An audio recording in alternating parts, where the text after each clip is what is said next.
लक्ष्मीच्या पावलांनी या सिरियलमध्ये तुमचं खरंच खूप मनापासून स्वागत।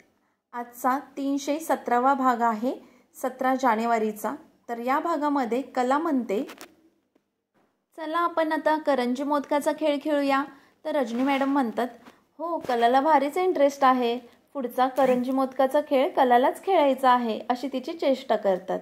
तेवढ्यात रोहिणी मॅडम म्हणतात, मी तर म्हणते अजून 2-3 खेळ खेळूया खरे, खूप एक्साइटिंग आहे हे सगळं। तेवढ्यात आबा म्हणतात, सासूबाई तुमचा उत्साह असणारच, मग खेळा 1-2 खेळ, आणि तसं बी सासूचे हाऊस बी महत्त्वाचे आहे। हे ऐकून कला म्हणते अंजूला, अंजू मोदकाची आणि करंजीची वाटी आण ना। हे सर्व पाहून रोहिणी राहुलला हळूच बोलते, पोटात मूल असेल तर हे खेळ खेळायला अर्थ आहे ना, हिच्या पोटात काय आहे? तर राहुल म्हणतो रोहिणीला, हिच्या पोटात आहे ना, हिच्या पोटात आहे खोटारडेपणा, खोट्या प्रेग्नेन्सीच्या आधारावर चाललेला खोटारडा समारंभ। आता अंजुना करंजा मोदकाचं ताट घेऊन येते आणि कला म्हणते, चल आता घे बरं पटकन, कोणती वाटी उचलणार आहेत? तेवढ्यात नैना म्हणते, आता हे काय आहे नवीन, मला हे पटत नाही असं ती सगळ्यांना सांगत असते।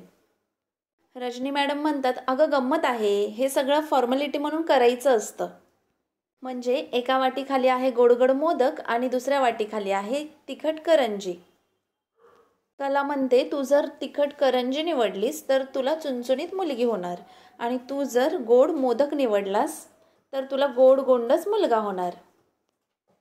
हे ऐकून नैना म्हणते, असं थोडी असतं, काहीही काय? ताबा म्हणतात, अगं नैना, हे सगळं आपण खेळ आहे म्हणून खेळायचं, मज्जा, असं काहीही नसतं, आम्हाला सुद्धा माहिती आहे हे।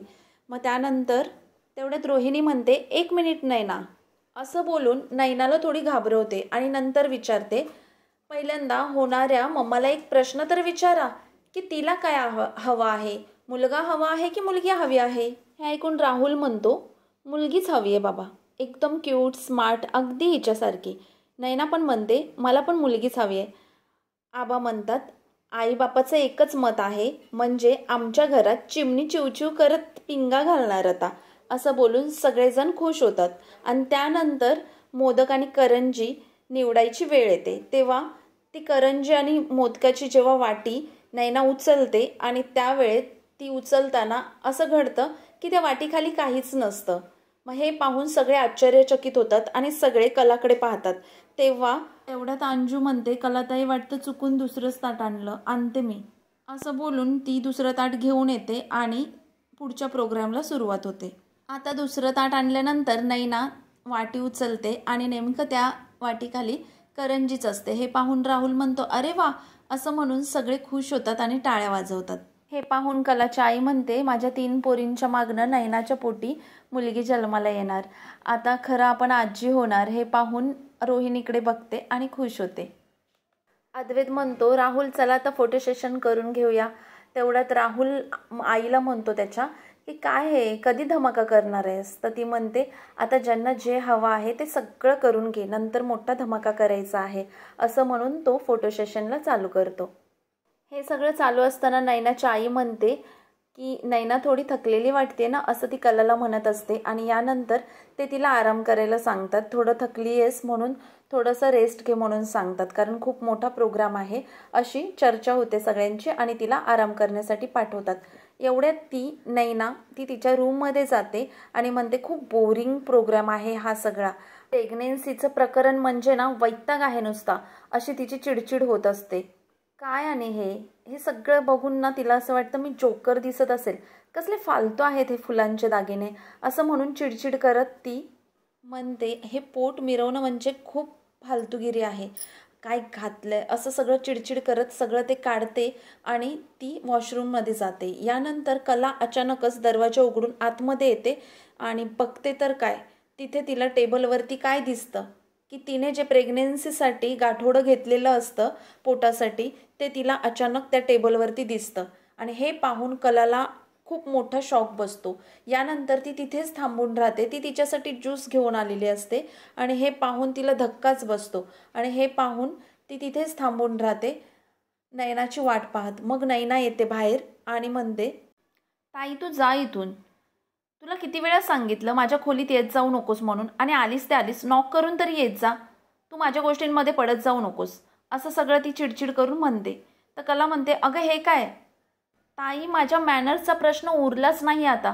तू इतके दिवस खोटं पोट लावत होतीस, सगळ्यांना खोटं फसवत होतीस. अगं आता हे सगळे काय म्हणतील, तू सगळ्यांचा विश्वासघात केला आहेस. तुला असं सगळ्यांशी खोटं बोलताना अजिबात काही वाटलं नाही का?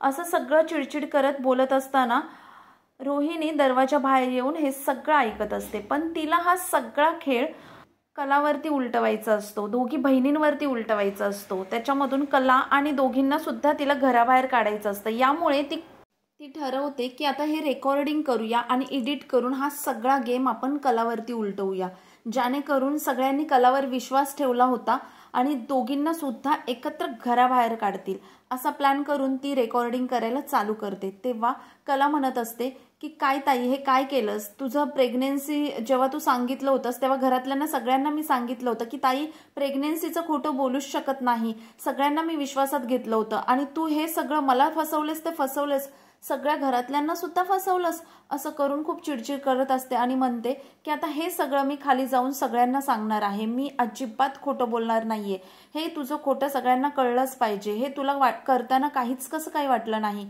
असं म्हणत म्हणत ती चिडचिड करते. आणि ताई तू माझ्या माध्यमातून सगळ्यांना फसवलंस, माझ्या माध्यमातून तू खोटं बोललीस, आता आपण चांगल्या घरातल्या मुली आहोत, असं सगळं करणं तुला शोभतं का? आणि हे सगळं कळल्यावरती तुला काय वाटतं, ही लोक आपल्याला घरात ठेवतील का? त्यांना जे हवं आहे तेच तू केलंस, आणि तू हे करून आपल्या दोघींना सुद्धा आपल्याला ते घरातून बाहेर काढतील, असं सगळं सांगत सांगत खूप चिडचिड होते आणि ती खाली निघून जाते. नैना तिला तरीही त्यातून सुद्धा थांबवायचा प्रयत्न करते, आईची शपथ सुद्धा देते की तू सांगू नकोस, पण कला म्हणते की ह्या खोट्यासाठी मी आईची शपथ घेणार नाही. हा सगळा तमाशा झाल्यावर नैना मात्र खूप घाबरलेली असते आणि रोहिणीला मात्र असा क्लू सापडलेला असतो की सर्व डाव आपण कलावरती उलटवावा. आणि नंतर ती खाली जाते हॉलमध्ये, तर सगळे खुश असतात. कलाला कोणाला सांगू हे समजत नसतं. तेव्हा ती अद्वैत जवळ जाते आणि पाहूया आता ते अद्वैतला सांगते की पुन्हा पुढच्या भागामध्ये नक्की होतं काय. तर हे सगळं करत असताना तिची काय अवस्था होते आणि नैना कलाशी काय वागते, किंवा रोहिणी सांगते का की कला सगळं अद्वैतला सांगते, हे पाहूया पुढच्या उद्याच्या भागामध्ये.